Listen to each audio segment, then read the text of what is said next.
안녕하십니까. 안녕하십니까. 네, 헬로 닥터 TV의 송철입니다. 세무법인 스타텍스의 윤현웅 세무사입니다. 네, 이 편에서는 이제 자산 증식하면서 항상 같이 따라오는 것들이 있어요. 원장님들이 한번 공감하실 텐데 바로 차량입니다. 네, 집을 사시기 전에도 차량을 먼저 사시기도 한데 왜냐면 병원이 자리 잡으면 이제 소비에 대한 욕구. 소비에 대한 욕구가 이제 생기죠. 왜냐면 이제 스트레스를 많이 받으니까 보상 심리가 조금 저도 그렇지만 내가 이렇게까지 일하는데 남자분들은 대부분 쇼핑 안 좋아하시고 뭐 대부분 골프라든지 차량 거의 두 개밖에 없는 것 같아요. 요즘 뭐 술도 많이 안 드시는 것 같고. 아, 많이 안 드시죠? 네, 요즘에는 그러니까 거의 이 두 가지인데 거기서 가장 빠질 수 없는 게 차량이죠. 그래서 차량이 업그레이드는 정말 끝도 없잖아요. 그렇죠. 골프는 제가 뭐 치진 않지만 어느 정도 좀 그래도 한계선이 있는 걸로 알고 있는데 그 비용에 대한 부분이 차량을 대부분 개원하시고 나서 한 빠르면 1년 차 또는 2년 차, 3년 차 사이에는 많이들 바꾸시는 것 같아요. 기존 차량에서. 네. 근데 이제 원장님들 같은 경우에는 차량을 구입할 때 가장 많이 여쭤보시는 게 첫째로는 뭐 리스로 살까, 뭐 현금을 사냐, 뭐 렌트가 나을까, 뭐 이런 거 궁금하시는 거고, 두 번째는 이제 금액에 대한 부분, 얼마까지 경비 처리되냐, 얼마짜리 살까 이런 건데 제가 말씀드리는 거는 타고 싶은 차 타세요라고 얘기를 하시죠. 맞아요. 경비 처리가 중요하지만 일단 내가 사고 싶은 게 제일 그렇죠. 우선이죠. 두 번째 문제인 거고, 이제 경비 처리 같은 경우에도 비싸다고 해서 전액이 다 안 되는 건 아니고. 당해 연도에 800만 원까지 감가상각비 한도가 있다 보니까 그래서 일단 올해는 안 되고 나머지는 유보라고 해서 이제 미뤄져 있다는 거지 나중에는 뭐 팔 때라든지 아니면은 5년간 감가상각이 끝나고 6년째 7년째 계속 타고 있다 그러면 그때 추인이라고 하죠. 그때 감가상각비가 미뤄졌던 게 처리가 일부 되니까 국산차로 뭐 4천만 원 이하 사야 된다 뭐 이런 것들은 사실은 크게 의미는 없습니다. 제가 볼 때는 12인승 경차를 사지 않는 이상은 그건 100% 내니까 뭐 농달차나 이런 거 사실 거 아니에요. 그런 거 아닌 이상은 뭐 제가 볼 때는 큰 의미는 없을 것 같고 그래도 사고 싶은 차 사서 타는 게 경비 처리도 중요하지만 정신건강에 본인의 더 만족감도 라이프 스타일 퀄리티도 좋아지고 하는 부분이 있으니까 사는 것도 좋을 것 같아. 이 영상들을 사모님도 싫어하겠지만 저는 개인적으로 뭐 나쁘지 않다고 생각합니다. 저도 그렇게 하고 있고.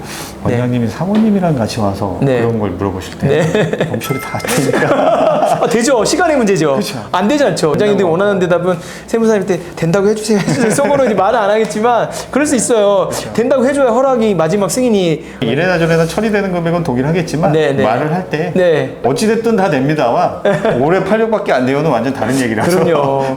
그리고 이제 40대 원장님 같은 경우는 이제 스포츠카를 탈 수 있는 이제 마지막 나이대라고 생각을 하시니까 아무래도 차에 대해서 조금 더 관심을 좀 많이 갖긴 하시는 것 같아요. 그리고 저 같은 경우는 뭐 같은 차를 한 7, 8년째 타니까 차량에 대해서 그렇게 크게 욕심은 없거든요. 튼튼하게만 하면 된다 이런 건데 이제 대부분의 남성들 같은 경우는 아무래도 좀 타고 싶은 차도 다양하고 좀 그리고 자주 바꾸고 싶잖아요. 병이 나요. 이게 한 3년 정도 지나면 막 뭔가 막 병이 나더 저는 병이 나더라고요. 병이 나서 막 그게 사야지 해소가 돼요.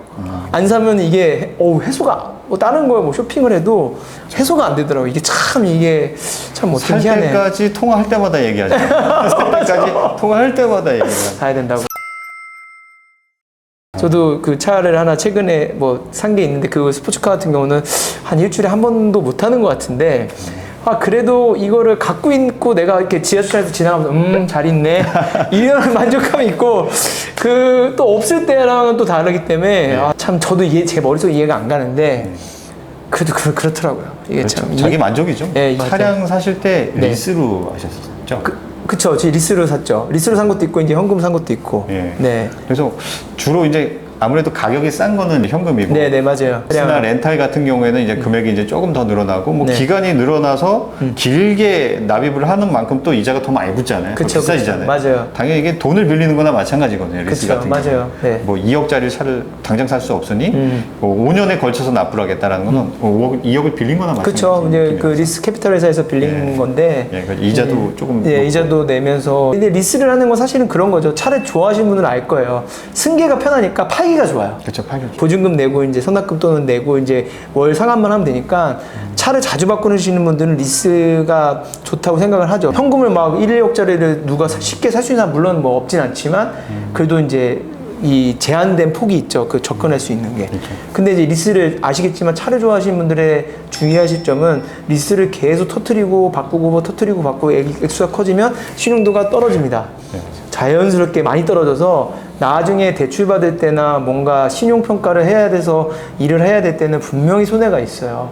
그래서 제 주변에 개원하시는 분들 중에 가끔 고가 차량을 한 3-4대 소유하고 있는데 리스로 하셔가지고 신용도가 정말 떨어져가지고 힘들게 개원대출 진행한 케이스도 있고 그러기 때문에 리스가 좋은 점은 말씀하신 대로 적은 돈으로 구입을 할 수 있는 장점도 있고 차량을 판매할 때도 그냥 쉽게 넘길 수 있는 장점이 있지만 뭔가 내가 큰 일을 해야 될 때, 대출을 받을 때, 뭐 이제 뭐 부동산을 사거나 뭐 신용대출을 받을 때는 불이익을 받을 수 있다는 점을 꼭 참고를 하셔야 돼요. 굉장히 중요해요. 네. 빌려 타는 개념의 뭐 렌트를 이용하기도 네, 맞아요. 예, 렌트는 또 그런 게 없어요. 예, 네. 돈을 빌린 게 아니라 그냥 차량만 빌려서 수수료만 내고 타는 거기 때문에 맞아요. 예, 그런 게 무서우신 분은 그렇게 하는 경우도 있어요. 맞아요. 리스는 대출로 잡히는데 렌트는 대출로 안 잡혀요. 그런데 렌트는 또 이제 또 단점이 넘기는 게 안 되고 한 번 하면 오래 타야 되잖아요. 그리고 렌트비가 뭐 보험료 포함된 경우도 있고 좀 비싼 경우도 있고 보험료 포함하고 부가세까지 붙으니까. 네, 저희 같은 법인 같은 경우는 직원들 구성원의 나이가 어릴 때는 렌트가 무조건 유리하더라고요. 보험료가 법인 보험료가 비싸기 때문에 그래서 이 나이 문제하고 키로수 문제가 걸려 있어서 저희는 다 지금 직원들 차량 거의 다 렌트를 하고 있어요. 다 비교해 봤는데 500만 원짜리 아반떼가 보험료가 100얼마 나오더라고요. 지금 관공서 같은 경우에도 보면 다 헛자 번호판이라서 렌트가 이제 관리가 편하잖아요. 그리고 맞아요. 뭐 보험료든 취등록세든 뭐 그쪽에서 전부 다 알아서 하는 거라서 맞아요. 그냥 몇 년 렌트 계약을 하고 끝나면 다시 반납하는 이런 거 같은 경우에는 굉장히 좀 대규모로 몇천 대씩 이렇게 해서 관리가 사실 뭐 정비소를 지어야 되는 규모거든요. 그 정도 렌트를 하면. 근데 그게 아니라 그냥 렌터카 회사랑 계약을 해서 모든 이제 관리는 그쪽에 맞아요. 더 찾아와서 다 정비해주고 하니까 직원들을 신경 안 써도 되고 뭐 차 고장 난 거에 대해서 책임져 주니까 그런 점 되게 좋은 것 같아요. 그래서 이게 차량의 소유권이 렌트 회사니까 자기네 물건이거든요. 그러니까 우리 빌려줄 수 있는 상태로 항상 만들어놔야죠. 그렇기 때문에 관리에 대한 의무가 전부 다 렌트 회사에 있습니다. 그런 것은 좀 편한 문제라고. 왜냐하면 제가 지난번 영상에 무조건 현금 구입이 제일 좋다고 해서 항의 전화가 항의 전화였나요? 그래서 나쁜 것만 있는 거 아니잖아요 라는 식으로 나왔는데 거기 다 얘기는 했거든요. 나쁘지만은 않다 라고 했는데 이제 불편한 오해가 또 생길 수 있어서 이게 참 저희도 이제 유튜브에서 말씀드리는 게 되게 조심스러운 게 뭐냐면 사실 그래요. 정답은 없는데 저희 개인적인 생각도 들어가고 자기의 상황에 따라서 어떤 점이 좋을 수도 있고 안 좋을 수 있거든요. 그 판단은 사실은 본인이 하시면 되는 건데 당신이 이렇게 얘기했잖아 라고 얘기를 해버리면 좀 되게 어렵거든요. 그러니까 저희도 저희 경험에 또는 이제 기본적인 원리에 있어서 말씀을 드리긴 하지만 또 저희가 다 뭐 무조건 옳은 건 아니에요. 저도 아까 말씀드린 뭐 차 사는 게 좋다 이건 제 개인적인 생각인 거니까 특별히 뭐 오해는 없으셨으면 좋겠습니다. 다만 이제 말할 때는 저희는 이제 항상 원장님 편에서 말하는 거라 조금 뭐 자주 바꾸시지 않고 오래 타실 건데 자금적 여유가 있고 이런 상황이잖아요, 대부분. 그러다 보니까 이제 현금 구입을 말씀드리는 거고 그 외에 다른 상황이라 그러면 충분히 이제 다른 방식으로 구매하시는 것도 그분들한테는 좋을 수 있죠.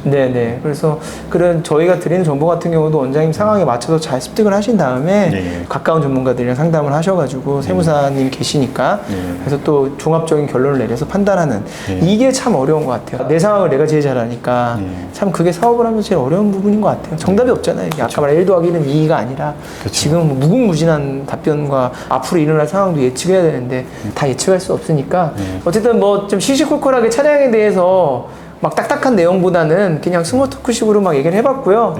어쨌든 뭐 좋게 봐주셨으면 좋겠습니다. 저희도 그냥 저런 생각을 하고 있구나 그리고 저렇게 남들도 하고 있구나 라는 내용을 참고만 해주시면 좋을 것 같고요. 궁금한 점 있으시면 뭐 스타텍스 채널이나 저희 채널에 문의 주시면 저희가 아는 한도 내에서는 답변을 드리겠습니다. 어쨌든 이번 편도 마치겠고요. 다음 편에도 또 재미난 주제로 찾아뵙겠습니다. 감사합니다. 감사합니다. 네.